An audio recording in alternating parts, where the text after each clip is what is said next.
প্রত্যেক দিনের মতো চলে এলাম আর একটা রান্নার রেসিপি নিয়ে। তো দেখো এখানে কিন্তু আমি একটু চাল কুমড়োর একটা ঘন্ট করে তোমাদেরকে দেখাবো। তো এক একজন এক এক রকমভাবে করে, আজকে আমি যেভাবে করছি সেটা তোমাদের সাথে শেয়ার করছি। তো তেল গরম করতে দিয়ে দিচ্ছি, এখানে আমি একটু মুসুরির ডালটা ভেজে নেবো বন্ধুরা। আজকে কিন্তু আমি মুসুরির ডাল দিয়ে করবো বন্ধুরা। অনেকে বড়ি দিয়ে করে, অনেকে মাছ দিয়ে করে, চিংড়ি মাছের মাথা দিয়ে করে, মুগ ডাল দিয়ে করে, আমি মুসুরির ডাল দিয়েও করি। তো এখানে ফার্স্টে আমি সুন্দর করে মুসুরির ডালটাকে ভেজে নেবো বন্ধুরা। তো বন্ধুরা এখানে কিন্তু আমার খুব সুন্দর করে দেখো ডালটাকে আমি ভেজে নিয়েছি, দেখতেই পাচ্ছ লাল লাল করে এখানে ভেজে নিলাম। তো এখন এই তেলের মধ্যেই কিন্তু আমি এখন দিয়ে দেবো একটা তেজপাতা, খুব সাবধান যেহেতু দিয়ে নিয়েছি।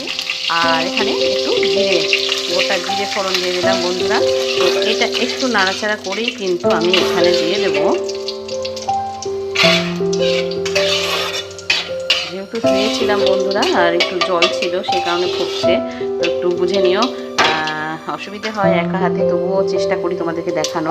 তো দেখো এই অবস্থায় আমি কিন্তু এখানে ভাজা হয়ে গিয়েছে, এখানে কিন্তু আমি জিরে বাটা, কাঁচা লঙ্কা বাটা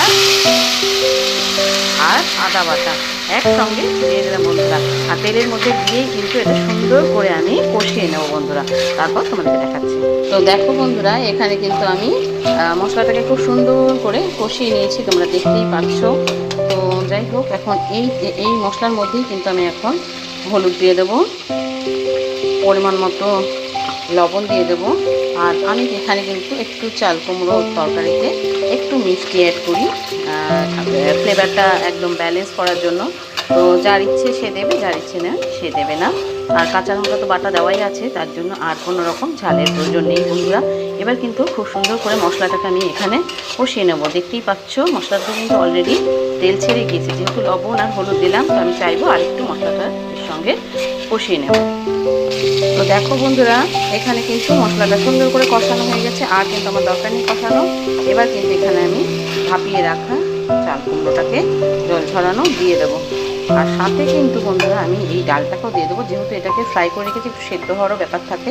তো সব একসঙ্গে সুন্দর করে আমি কিন্তু মিশিয়ে নিয়ে তারপরে তোমাদেরকে দেখাচ্ছি। তো দেখো বন্ধুরা এখানে কিন্তু খুব সুন্দর করে আমার মশলার সাথে কষানো হয়ে গেছে চাল কুমড়োটাকে, তোমরা দেখতেই পাচ্ছ। তো দেখো হাওয়ার জন্য ভাবটা এসে ক্যামেরায় লাগছে, এই জন্য হয়তো তোমাদেরকে বোঝাতে পারছি না সবসময় ঠিকঠাক। তো এই অবস্থায় আমি কিন্তু এখানে একটু জল দিয়ে দেবো বন্ধুরা, সামান্য পরিমাণে একটু জল দিয়ে দেবো, দিয়ে একদম ঢাকা দিয়ে দেবো মিডিয়াম আছে 5-7 মিনিটের জন্য বন্ধুরা। তারপরে কিন্তু একদম টান টান করে আমি গরম মশলা দিয়ে নামিয়ে নেব। তো দেখতে থাকো বন্ধুরা।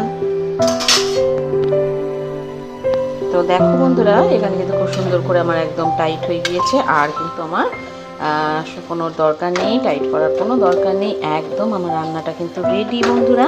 তো এই অবস্থায় আমি কিন্তু এখানে একটু আজকে আর বাটার সময় পাইনি, শরীরটা খুব একটা ভালো নেই বন্ধুরা।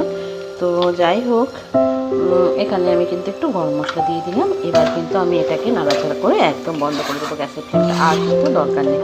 তো দেখো বন্ধুরা কতটা সুন্দর লাগছে, আশা করি খেতেও ততটাই সুন্দর লাগবে। তো একবার অবশ্যই ট্রাই করে দেখো, ভালো লাগলে পরে লাইক কমেন্ট একটা শেয়ার দিও, পাশে থেকো, সবসময় ভালো থেকো।